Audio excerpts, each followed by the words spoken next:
Hi everyone, welcome back to The Raw Show with Michael McDonald, and I have a very special guest. We have Tara Langdale-Schimidt joining me today. So Tara, thank you for being a guest on the show. Thanks for having me. Tara is the founder of vulvodynia. Oh, I've got that right. She suffered with vulvodynia a few years ago, and she actually created her own invention to help people with that. And she's helped over 7,000 women all around the world who suffer with a lot to do with the pelvic floor and that sort of area. So, Tara, I thought we'd start with your background, if that's all right. So would you be able to share That's with fine. me and our listeners where you were born and what it was like for you growing up? Yeah, I was actually born in Everett, Washington, which is probably about 20 minutes north of Seattle. I actually am a twin, so I have a twin sister, and I had three older brothers. We grew up in Bellingham, which is about 2 hours north of Seattle, on the water and in a big farmhouse. Was outdoors playing every day. My mom was a paralegal. My dad was a private investigator. And then my mother, she started her own coffee business. So I kind of saw my mom be an entrepreneur when I was younger, and she started her own mobile coffee company. So that was something that was nice to watch. When I was 15, moved to Florida and finished high school here, and then moved up to Sarasota, which was about 20 minutes north of Venice, where we moved, and I started working at the Ritz-Carlton, and I was put in front of the most amazing people that I'm still friends with today that actually lived there in the residences. And they, when you're around people that are very successful, it really helps when you have questions and they can help you and figure out how to do things. And it just gave me this drive, to always want to do something. I didn't know this is what I would be doing, but I've always had that drive in me. Okay. So how did the invention come about then? It tends to come from something that we've experienced, particularly I know Richard Branson with his airline was on an airline himself, and he wasn't happy with what was going on, so he decided to start his own. So what's your story like in terms of how the invention came to be?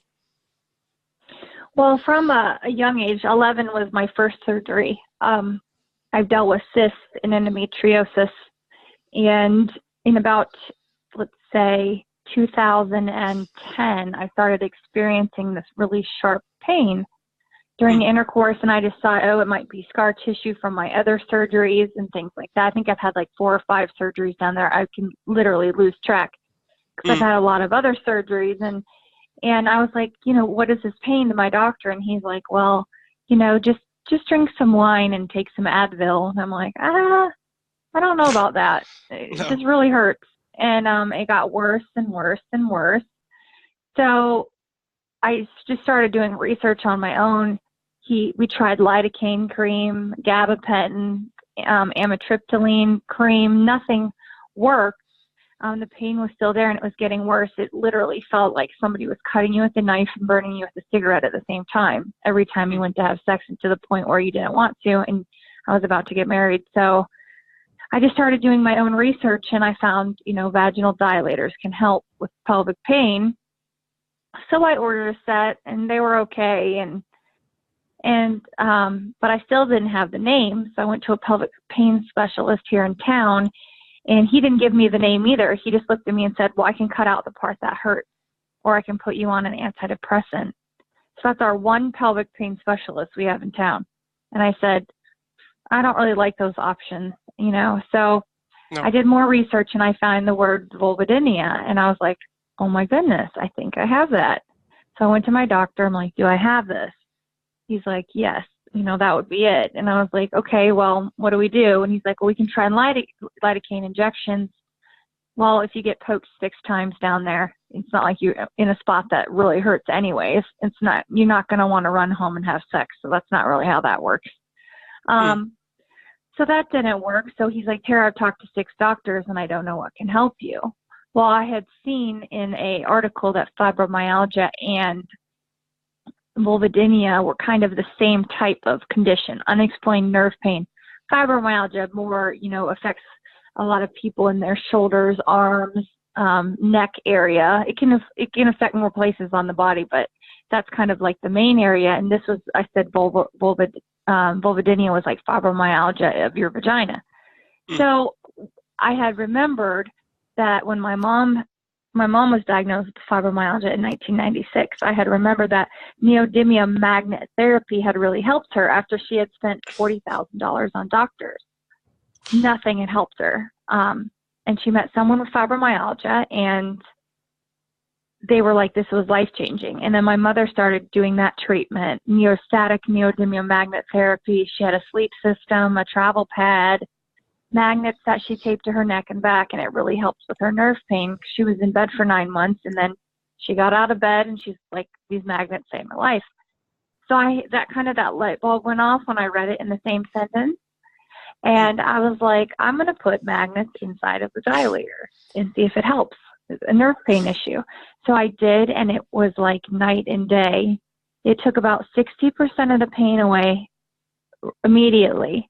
And then if I used them more and I used them right before intercourse, it took about 98% of the pain away.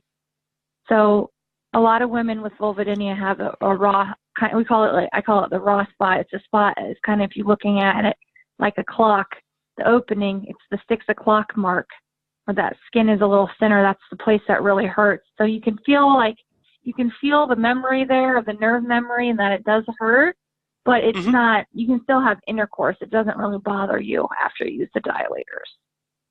So that's kind of how, and I said I need to help women.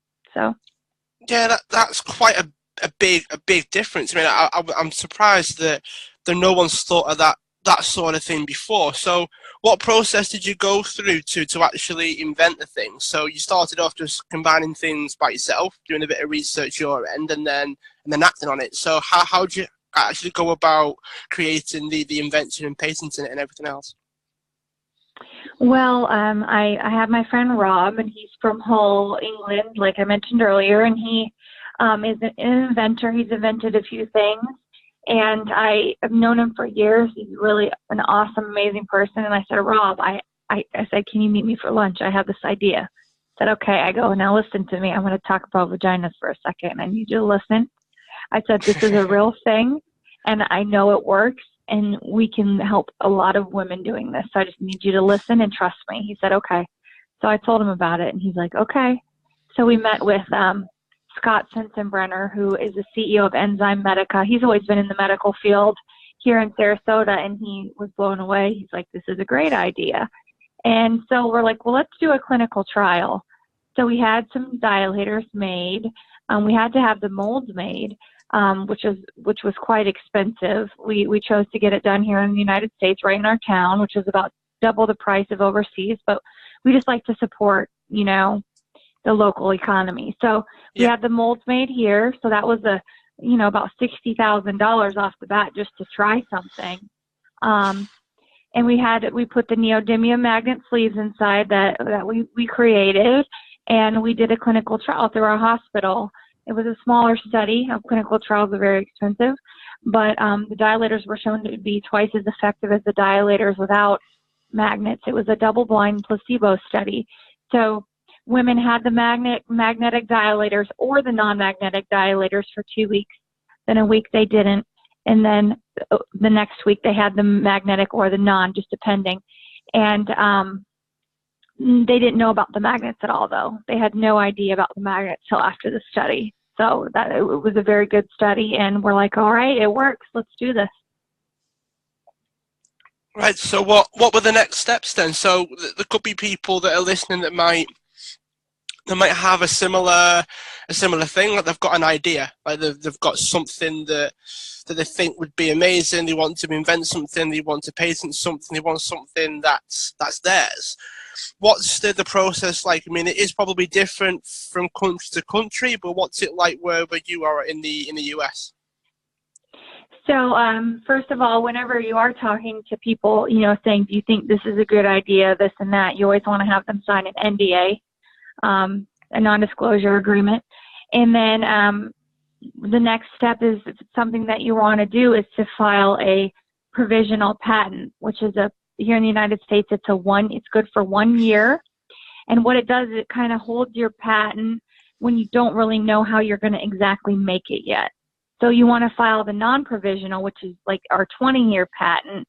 What we have, you want to file that within a year of filing your provisional patent. So provisional patent, you can change things in it, and then you have up to a year to file your non-provisional. Your non-provisional is the one where you're like, look, I know how I'm doing this, and this is exactly how I want to protect it.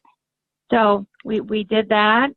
We got the patent protection, and then, we worked on packaging. We worked on, I hired a marketing company to help, but I ended up letting them go because I could just do everything myself. There's nobody better than me. I created the website. I mean, I can edit things when I want. If you can do something yourself, you might as well do it and save money. So I was, nobody else that I was dealing with has vulvodynia. So I'm the best person to work on everything. So it's not like a t-shirt company or I'm selling coffee cups, I'm the only one with vulvodynia out of everybody that I know. So I just started marketing and that, that's kind of where I started, and I started getting really good feedback really quickly. Yeah, I'm sure you did. So what was it like because you mentioned that you're the only person that could do it. So anyone that you would hire would have the element of disconnect in terms of like the customer experience, so like how they market, what words they use, all that kind of thing. How important would you say that was in terms of the actual success of the invention? Well, I think that, a lot of these women, they have other conditions. So they might have IBS, endometriosis, they have chronic hives, they could have a autoimmune disorder. So a lot of women with this condition have maybe 3 or 4 other conditions. So they're constantly trying things to feel better. They're in chronic pain. So it's not like they're just spending money on one thing, vulvodynia. They're spending money on all their treatments. They're trying acupuncture. They're trying massage. They're trying investigational things. So it's important to understand that, and they're not going to just believe somebody that's just saying it works, try this. Like, it's important to have my story behind it, that it's helped me, that I'm on a mission, that I help people find pelvic floor physical therapists and physiotherapists. I don't just sell dilators. I help women. I help them find doctors.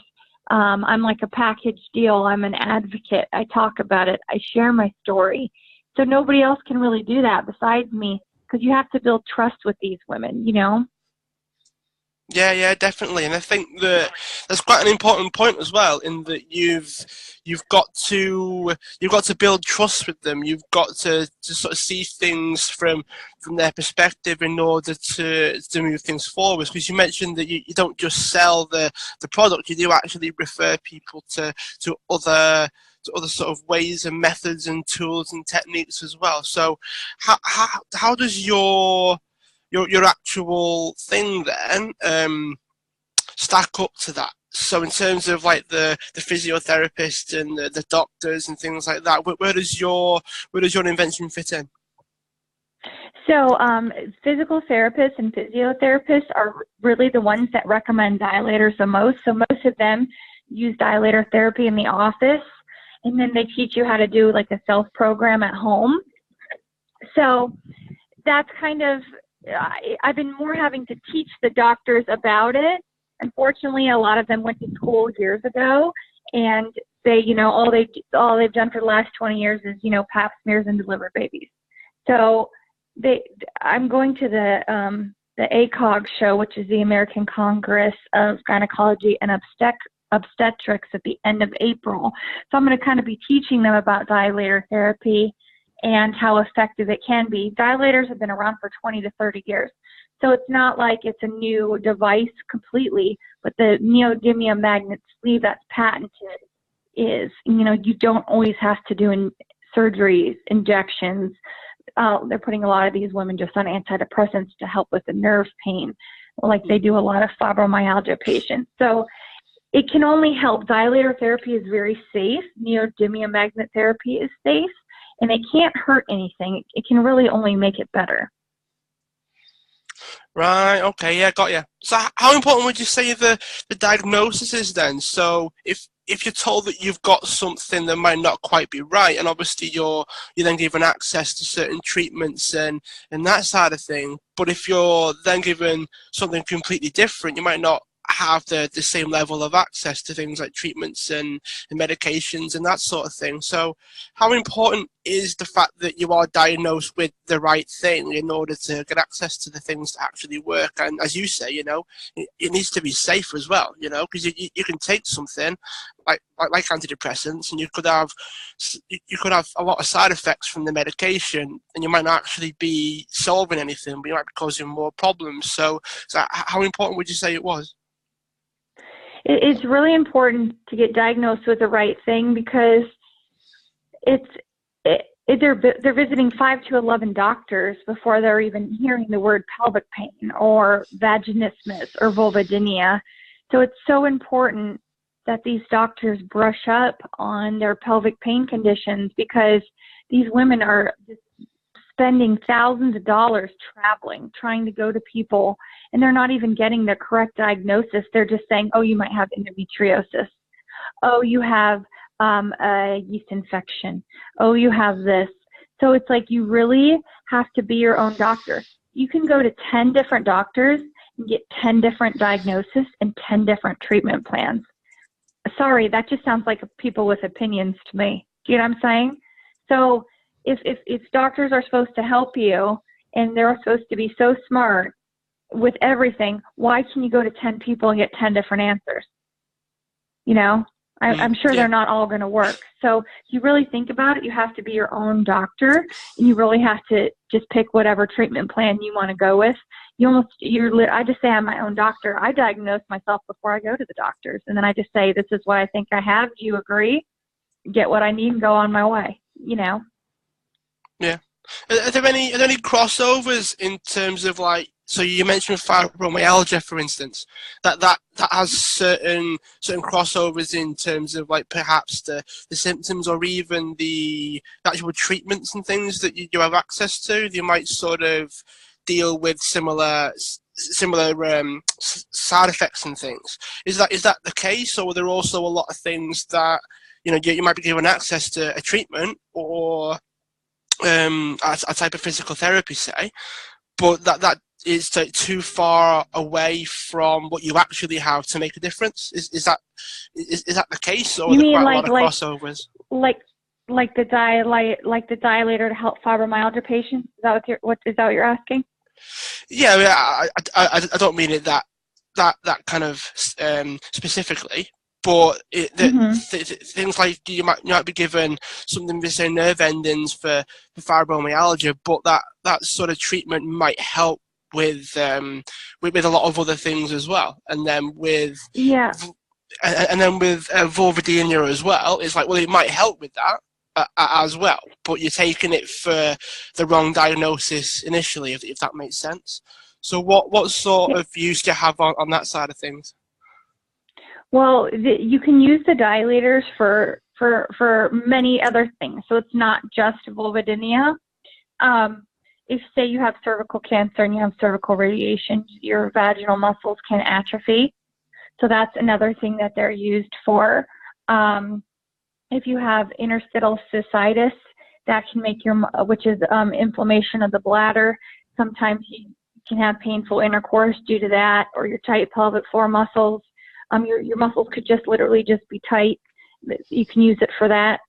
When you get older, you have menopause. You go through menopause. You go through vaginal atrophy, thinning of the walls. You can use the dilators for that.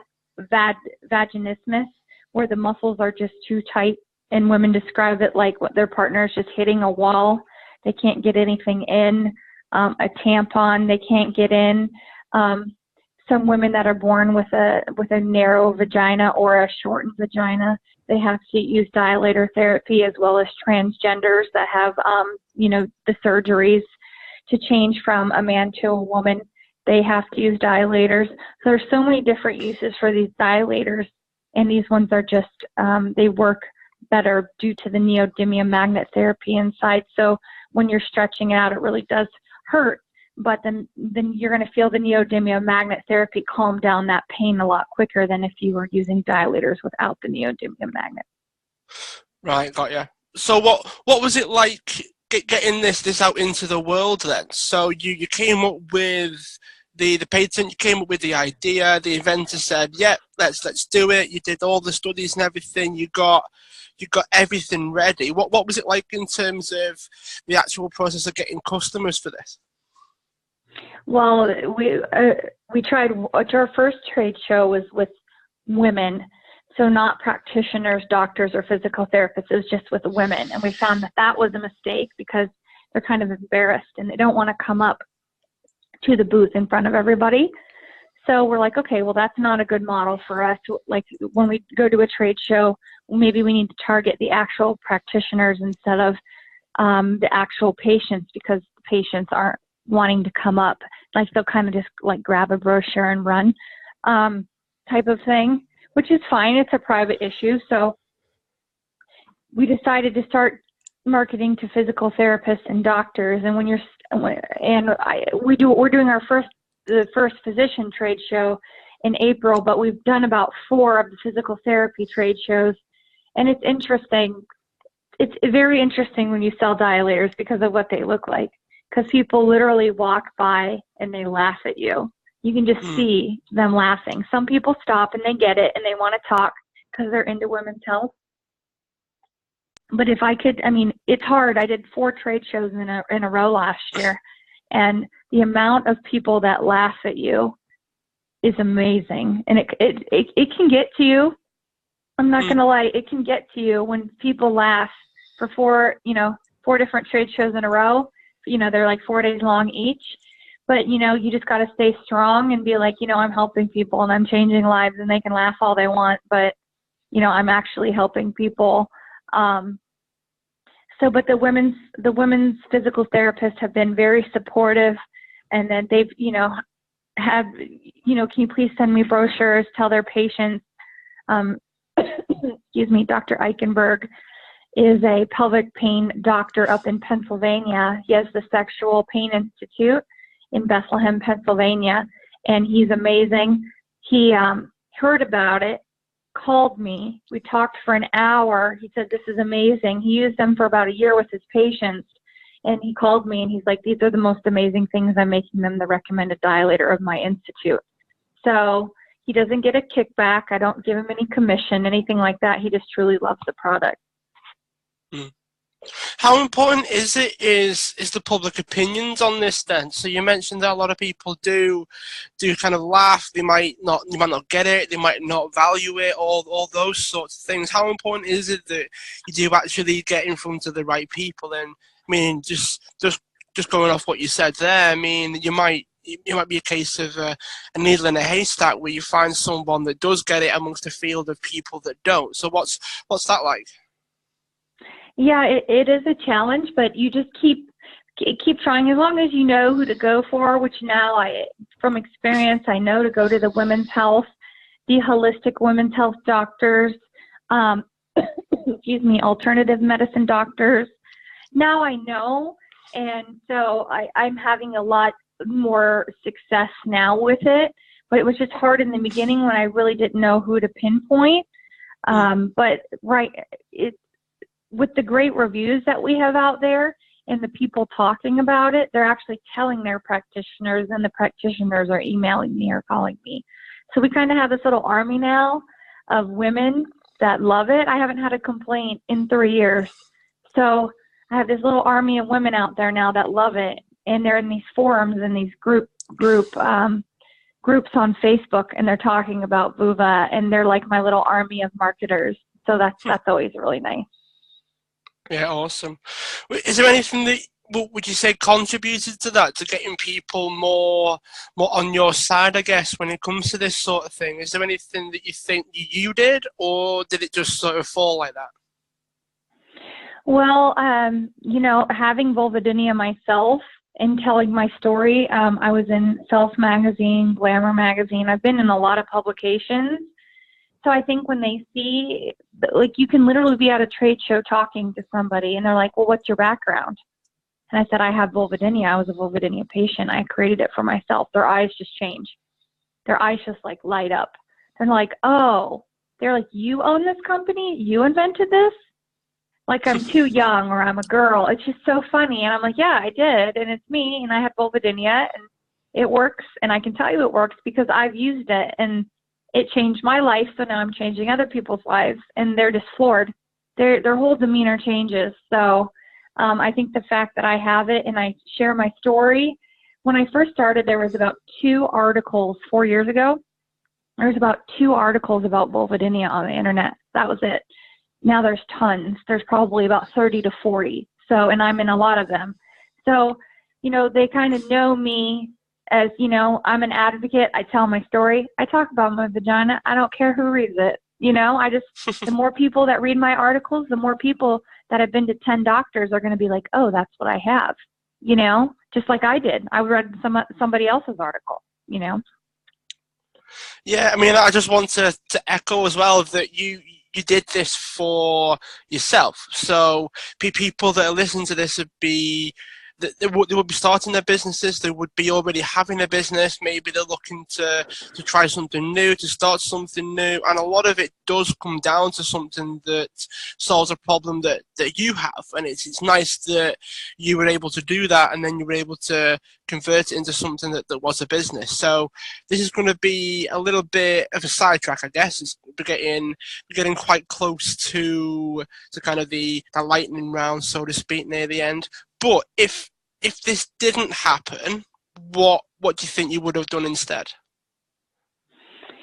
You want to know what? I don't know. And I haven't thought about that. I've always been an entrepreneur, so I know I would be doing something. I bartended for 15 years. I have a back injury, so bartending was that you wouldn't think, but it was actually the easiest thing for me to do because I didn't have to sit down in a chair all day. And I didn't really have to lift anything. So that's what I did. And then I ran restaurants too for about 3 or 4 years. You know, I had met with Rob previously, my business partner now, you know, about 6 months prior. And I said, Rob, I'm bored. I need to do something. He has this monstrous printing company here that was actually started over there by him and by his father. And then he took it over. It's called Trinity Graphic. And you know, I said, Rob, I'm an artist. I'm a creator. I'm bored. Like, what can we do together? Just because we've always got along. And I've ended up bartending at his house, and I just know him and his wife. And he's like, here's a list of things. Well, on that paper he gave me, there was things like, they all had to do with printing. And so I was like, okay. He goes, look this over. We'll get together at the end of summer. And, you know, you can pick one of these. I've always wanted to do it, and then I'll fund it and I'll let you do it because I've ran so many successful things so far. So, but then September 25th, 2013 is when I thought of this idea, and I was like, oh, this is what we need to work on together.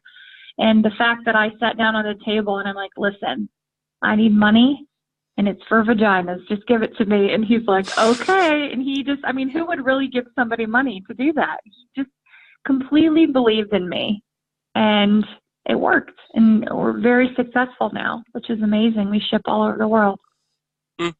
What was it like for him in this then? So for yourself, it might have been easier, might have been harder. What was it like for Rob going down this journey with you?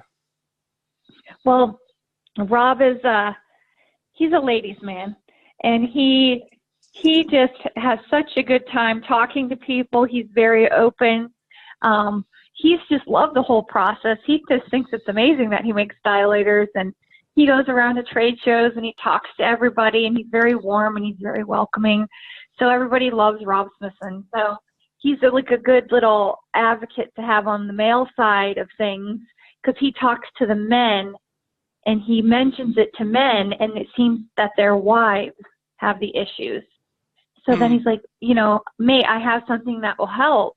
And so he kind of hits up the male population for me, because I have a lot of men that buy them for their wives. But he's had a good time. I mean, I've kind of ran everything because he has his other company. I've kind of ran everything, and he accompanies me on trade shows and things.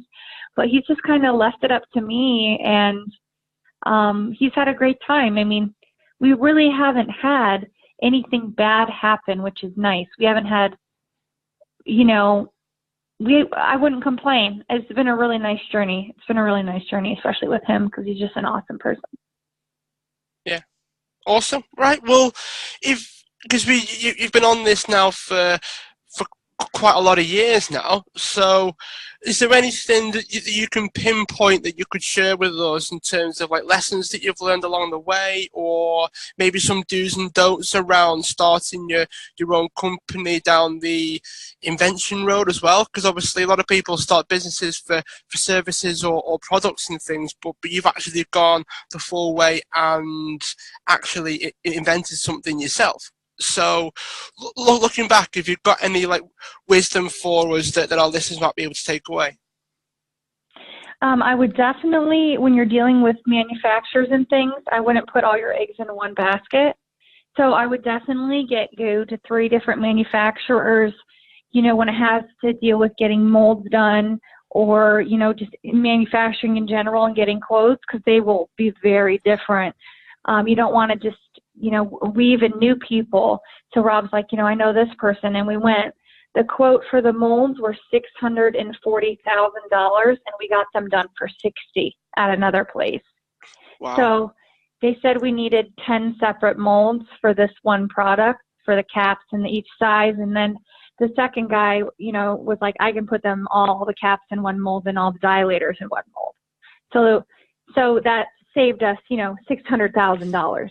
So you just don't just get a lot of, you know, the CAD drawings, just to have the drawings made to make the 3D molds. You know, somebody wanted 4,000, somebody wanted 15.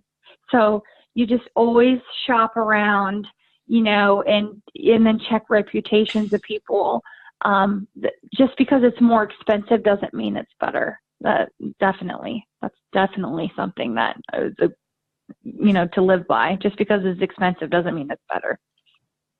Is there a limit to when you just have to take action on it? So there could be people listening might go, well, I'll do that, and I'll look for a lot of prices, and I will shop around, and it tends to get into a point where like they're using that to stop them from taking action on it. So how many did you actually find before you went forwards and took action on it? It was 3. We had 3. Yeah, it was about 3. And you'll know when you find the right person, and it'll feel comfortable to you, and you'll be okay with the pricing. And just make sure that, you know, everybody signs an NDA. Make sure that one vendor or that one manufacturer doesn't have everything. You know, all your proprietary information. You know, make sure that you own your things that you have made.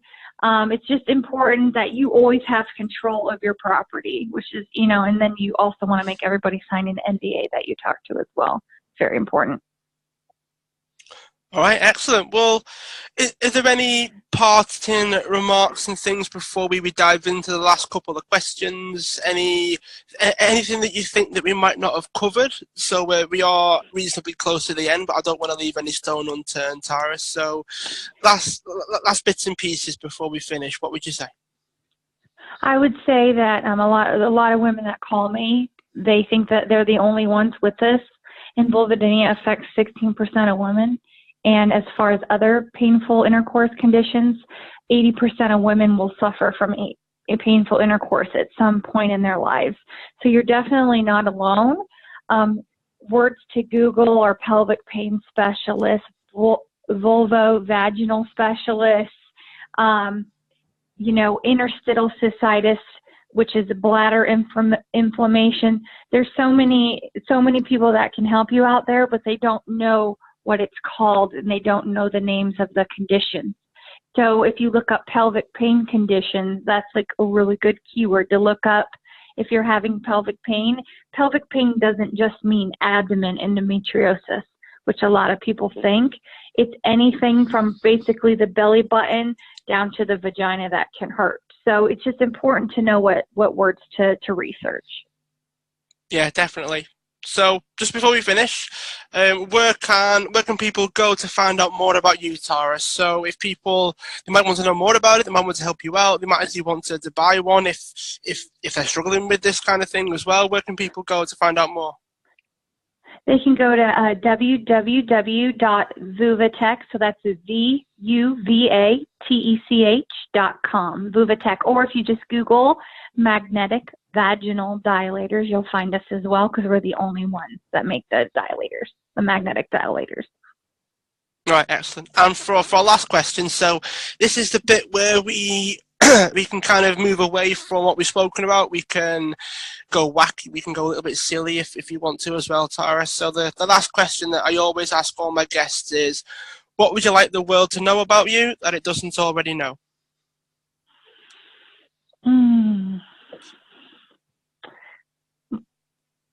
I love people, and I just love to laugh. I laugh at my own jokes. I feel like if you can't laugh at your own jokes, then what's life? So I'm just silly and goofy. I'll try to get a laugh out of anybody, and it's how I live my days, and I wouldn't want it any other way. Sounds good. Yeah, I mean, if you can't laugh at your own jokes, then they might not be funny enough, you know. Yeah, I just love laughing, and I just love laughing and making other people laugh, even if it's a funny look, a funny joke. It's just awesome. Good stuff. Right, well, thanks for coming on the show, Tara. I appreciate you carving out the time, and I'm sure we'll keep in touch. All right. Thank you, Michael.